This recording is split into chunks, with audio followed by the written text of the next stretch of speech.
Orígenes de la civilización adámica, tomo 3, parte 40. A las tiendas circasianas. Cuando poco después Abel regresó a Nunmaki, decía a su hermana Elia cuando salió a recibirle: «Te traigo una hermosa ofrenda, algo digno de una joven reinecita que se inicia en la ciencia divina de hacer la felicidad de un pueblo».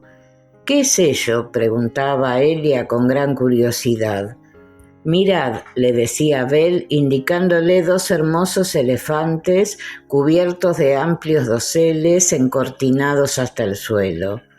Elia corrió hacia ellos, detenidos ya por el criado conductor, y tiró del cordón de las cortinillas delanteras. Apareció la faz iluminada de dulzura y de amor de una anciana cobda de ojos azules y cabellos blancos, rodeada de 5 cobdas, jóvenes, rubias, dulces y bellas, como la raza de que provenían. Este rostro, decía Elia mirando fijamente a la viejecita, que a su vez la miraba con sus dulces ojos llenos de emoción. «Me parece haberle visto hace mucho tiempo», continuaba la joven tratando de recordar. «Le has visto en el rostro de Senio, el instructor de nuestra infancia, Elia. Es la hermana menor de Senio que ha querido dejar su familia, su santuario y su patria para venir a servirte de madre y de consejera». La anciana fue bajada y la joven reina de Nunmaki la recibió emocionada entre sus brazos. «Todas son algo muy nuestro, hermana mía», continuó Abel, presentando a las mujeres cobdas a medida que iban bajando. «Estas 2, Selvia y Wilfrida, son hijas del caudillo de Mant, sobrinas de nuestro cobda Erech y nietas de nuestra viejecita Nolis. Estas otras 2, Gardenia y Frisia, son sobrinas de nuestra gran cobda Elisa, cultivadas en los jardines del gran santuario de Negadá. Ahora viene la menor de todas, otra sorpresa para ti. ¿Quién te figuras que es?». La joven sonreía acercándose y mirando a Elia que, en su alegría toda hecha de asombro, se asemejaba a una niña pequeña a quien le van enseñando por partes una porción de hermosos juguetes. «¿Adivinas?», insistía Abel. «¿No te recuerda alguien esta fisonomía?». Espera, si no fuera por sus ojos claros, diría que se parece a mi hermano Iber. Justamente es Gélida, hija de una berecina de Selimán que se internó en el refugio de los Montes Albores con sus 3 hijas que se hicieron cobdas. Es pues hermana de Ibs por parte de padre». Y la joven cobda, rubia, de ojos de topacio, se entregó a las caricias de la dulce y tierna reina de Nunmaki, que creía abrazar en ella a su hermano Iber, a quien tanto amaba. «He aquí, hermana mía», le decía Abel, «el consejo femenino que te da la bondad eterna en reemplazo de las cobdas que acompañaron a nuestra amada Shiva y que ya han merecido el descanso. ¿Estás contenta de mi regalo?». «Oh, mucho», contestaba la joven. «¿Podías acaso ofrecerme nada mejor? Venid conmigo para que toméis un refrigerio y veáis vuestra nueva morada», les dijo. Y las 6 cobdas siguieron a Elia, mientras Abel salía al encuentro de Elia Mavi, que se acercaba en ese instante, llevado del brazo por uno de sus servidores, pues languidecía día por día, como si al partir Shiva, su esposa, se hubiera ido con ella toda su fuerza y todo su deseo de vivir. «Cuánto os agradezco», le decía Abel, «que os hayáis así preocupado de llenar el vacío que en esta casa dejó nuestra amada ausente. Ahora yo no pensaré en luchar por prolongar mi vida, que no tenía ya más objeto que servir de sombra al lado de esta hija venida al hogar paterno cuando la luz y el calor se extinguían en él». Elia Mavi, Shiva, la valerosa Shiva, escucha tus palabras y no estará conforme con ellas, pues pensará muy acertadamente que debes recobrar nueva energía para secundar a su hija en el gobierno de su pueblo. Además, hay otro hilo que anudar en la vasta red de oro que van tejiendo las almas en las eternas correrías de sus vidas planetarias. ¿Qué quieres decir con eso? Que vengo de Soldán y soy portador de un mensaje para vos. Al oír esto, Elia Mavi se hizo conducir a una glorieta o cenador que estaba a pocos pasos de allí, donde solía Shiva sentarse a tejer la blanca lana de sus corderitos para abrigar a los niños recién nacidos. Aquí descansaba Shiva de las fatigas del día y aquí flotará su alma entre estos lirios blancos plantados por ella. Dame aquí el mensaje que traes y que sea suave a mi corazón el recibirlo de tu mano, dijo con tristeza Elia Mavi. Abel se sentó junto a él cuando el servidor se hubo alejado y sacando de entre su túnica un pequeño tubito de plata, se lo entregó diciéndole: «Piensa que en este caso solo hago el papel de un portador y no de un intermediario. Lee y después hablaremos». Elia Mavi abrió el tubo y resbaló un pequeño rollito de finísimo lino encerado que en lenguaje de los Cobdas decía: «Al dolorido esposa de la grande e incomparable reina Shiva, la madre de su pueblo, paz y salud, de Ahura manda. Soy jefe de la antigua raza Kusmus. Muchos son mis años que están tocando a su fin y solicito de vos una ayuda para mi pueblo. Mis hijos mayores murieron víctimas de la reina guerrera y solo me vive el menor, único vástago de mi sangre y también heredero de mis nobles ideales, bebidos de la copa en que bebió Senio, mi tío, a quien Ahura Manda llevó a la luz. Sé que tenéis una hija que es la continuación del alma de la Gran Madre, y si no os desagrada, os pido que entre vos y yo hagamos por realizar una alianza nupcial entre nuestros hijos con la mirada fija en el porvenir de nuestros pueblos. Sea Ahura Manda quien inspire y gobierne nuestras resoluciones». Fredrik de Kusmut. ¿Estáis enterado del contenido?, preguntó Elia Mavi, alargando el rollo a Abel. He sido consultado sobre el particular, pero me abstuve de dar mi opinión, pues, aunque se trata de Elia, a quien he considerado siempre como a verdadera hermana, creí mi deber no adelantar absolutamente nada en tal asunto. Pero creo que a mí me adelantaréis algo siquiera para orientarme.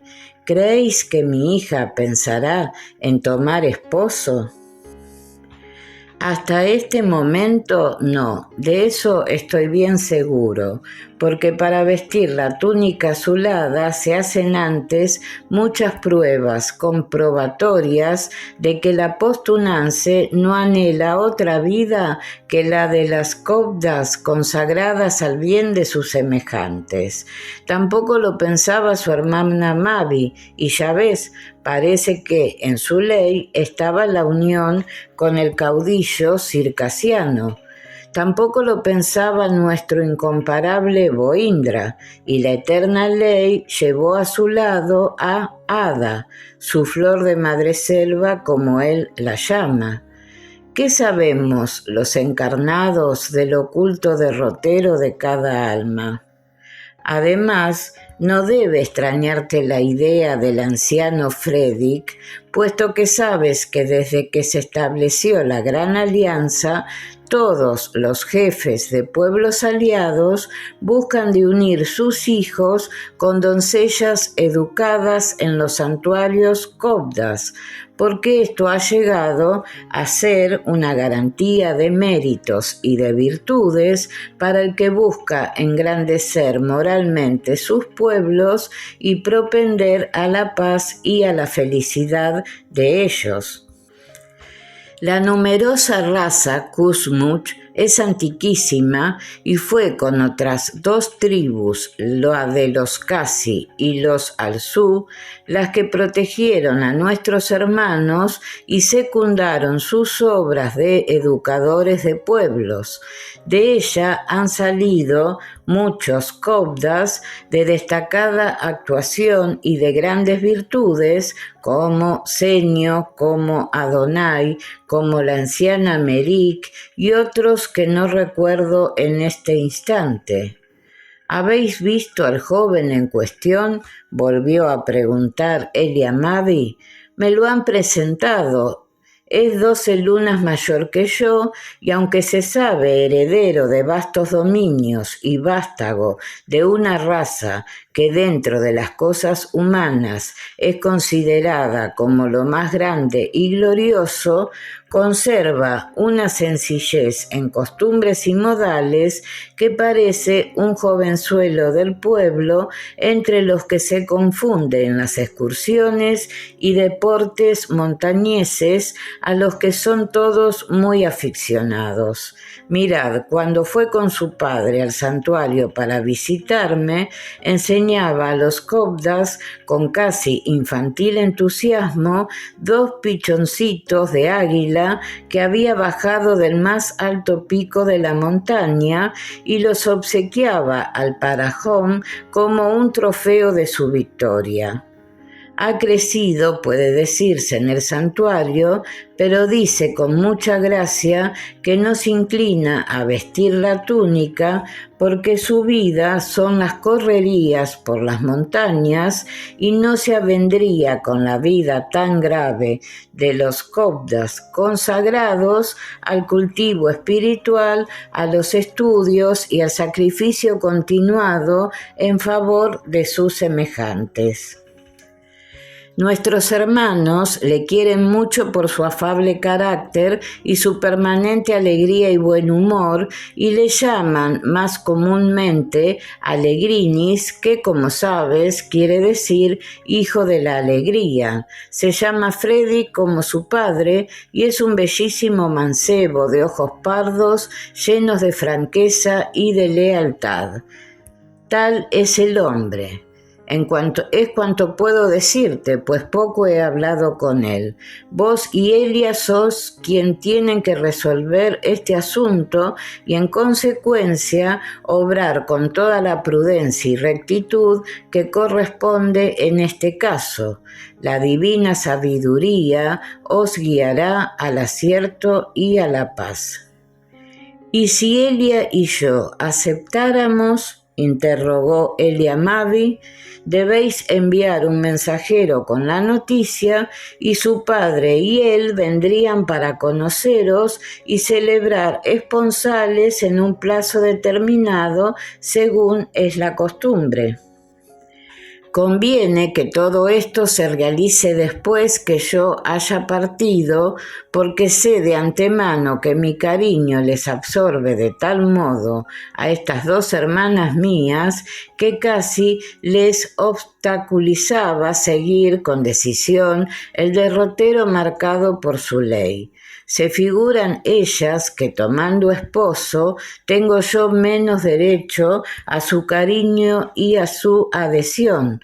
Las conozco tanto a las 2 y sé sus luchas en tal sentido.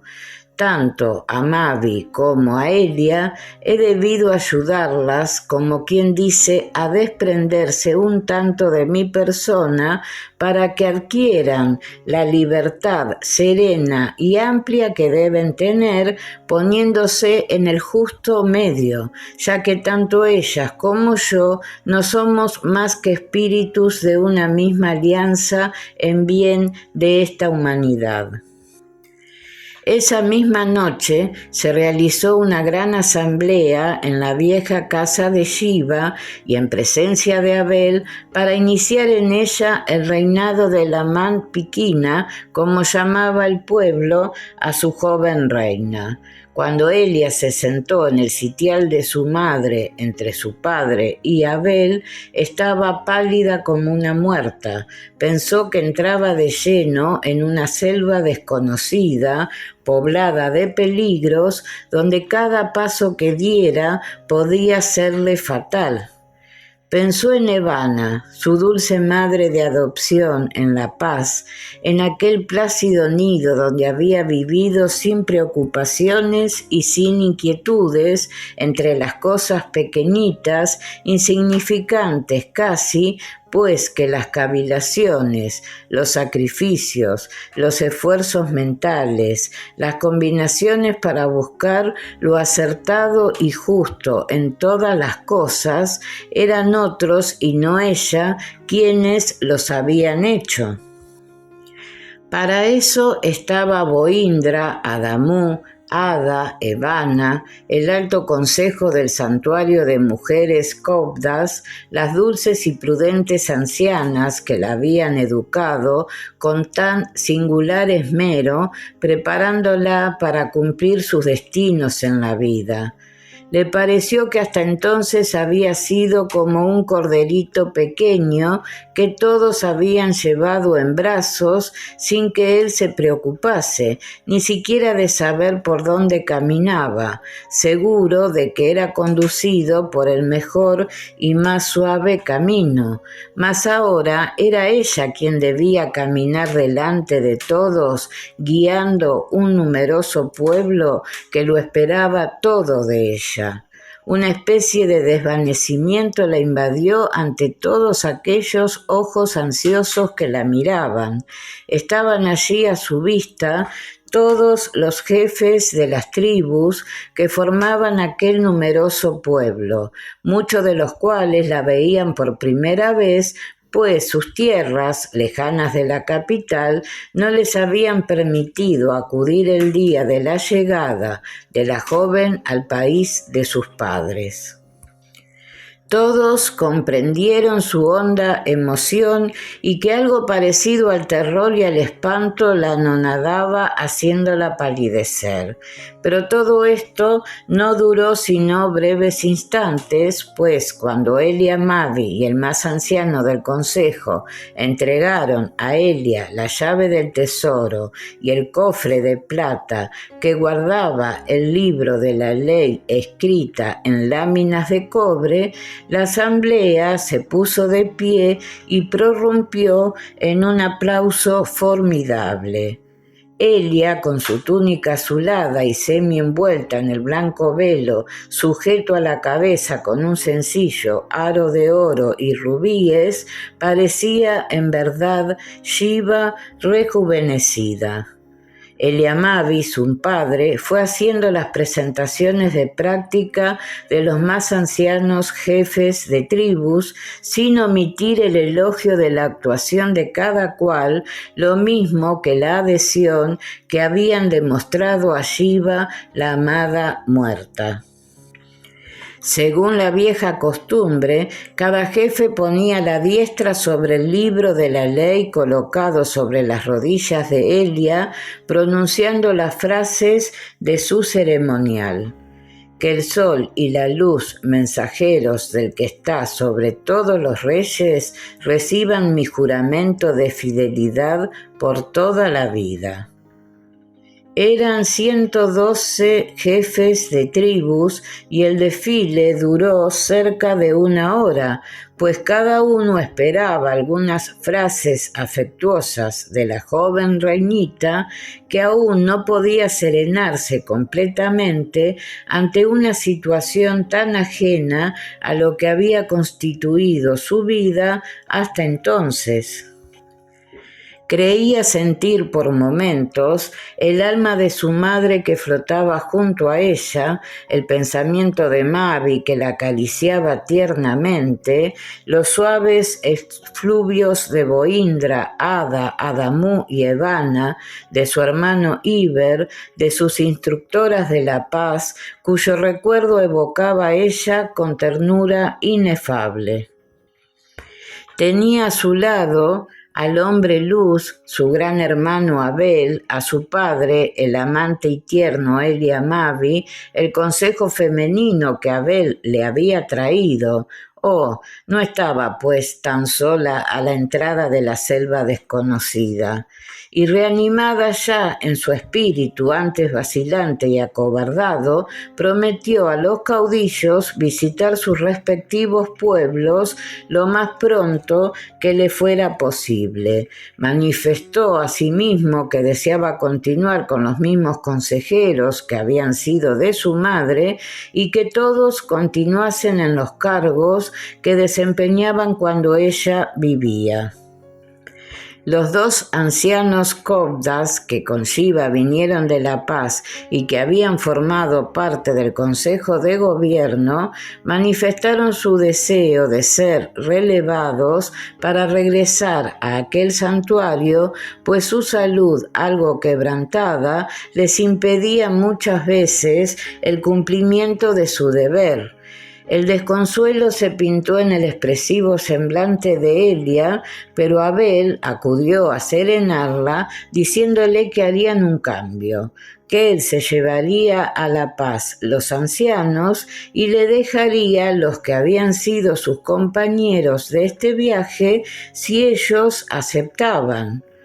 Recordará el lector que Abelio, el dulce Abelio que reemplazara a Joeván en los lejanos días del dolor de Aldis, al verse ya sin su amigo en Negadá, había acompañado a Abel y después de Ibrín y Adcasú, que habían quedado con Mavi, era el de más edad, pues contaba ya más de 50 años.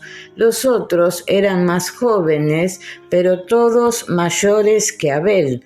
Madeo, que estaba detrás de Abel, le dijo muy quedito y como para que solo él lo sintiera: por piedad, no me apartes de ti, que aún no he aprendido a ser justo. Abel movió la cabeza como en señal de asentimiento y dijo en alta voz: me llevaré a los ancianos y a Madeo, que tiene algo empezado en La Paz, y os dejaré los otros que muy capaces son, a mi juicio, de cooperar debidamente en vuestras obras.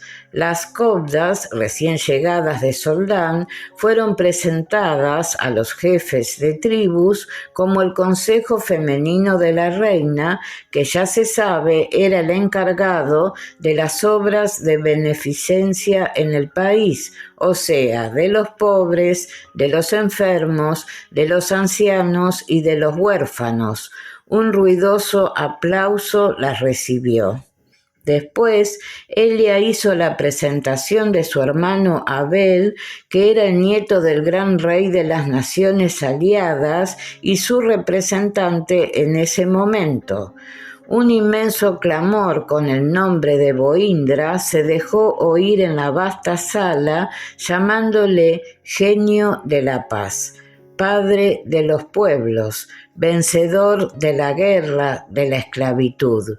Mientras tanto, el pueblo había rodeado la vieja mansión de Aranzán y de Shiva y pedían con cantos y clamores participar de la alegría general, cuyos rumores percibían desde la gran plaza sombreada de almendras que rodeaba el vetusto edificio. y Elia, entre Abel y su padre, rodeada de todos los jefes de tribus, del consejo de ancianos y de cobdas, apareció en la gran terraza delantera y mostró al pueblo que tenía ya en sus manos el libro de la ley y la llave del tesoro, que eran los dos símbolos de que el poder y la autoridad real estaban en ella. Una inmensa aclamación resonó por un largo espacio de tiempo. Cuando todo se hubo acallado, ella les dijo: mi única promesa es que os amaré tanto como mi madre os amaba, y os ruego que veáis siempre en mí la continuación de aquella que jamás fue insensible a vuestros dolores y a vuestras necesidades. Aquí me encontraréis siempre para consolar vuestras penas y remediar vuestros males, siempre que el bien y la justicia sea la norma de vuestra vida.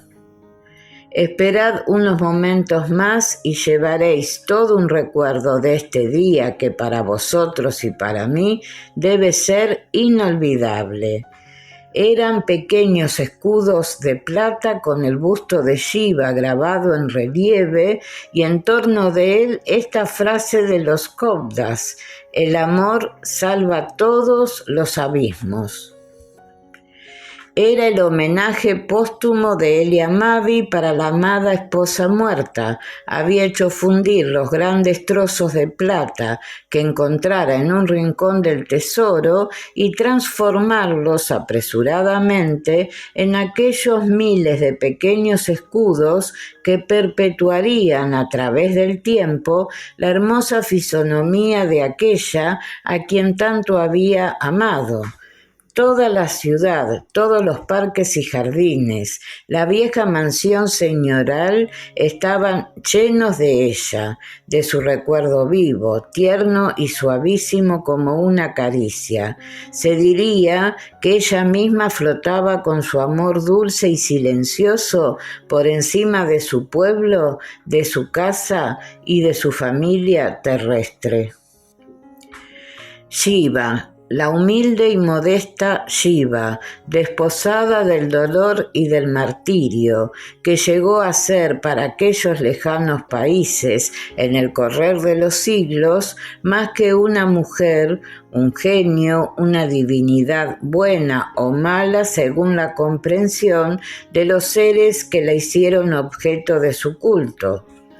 A la madrugada siguiente, y cuando todo dormía en la vieja mansión y en la ciudad, 4 viajeros con sus guías salían por la gran puerta de las caballerizas reales. Salían sigilosamente como los que huyen sin querer que su huida sea percibida por nadie. Era Abel con Madeo y los 2 ancianos cobdas que emprendían el viaje de regreso a La Paz y querían ahorrar a Elia el dolor de la despedida que seguramente debía ser para largo tiempo. Al otro lado del monte Sangrón les esperaba engalanadas las tiendas de Vladico, el caudillo circasiano, donde debían asistir a sus nupcias con Mavi, que antes de prometida esposa había sido prisionera y cautiva.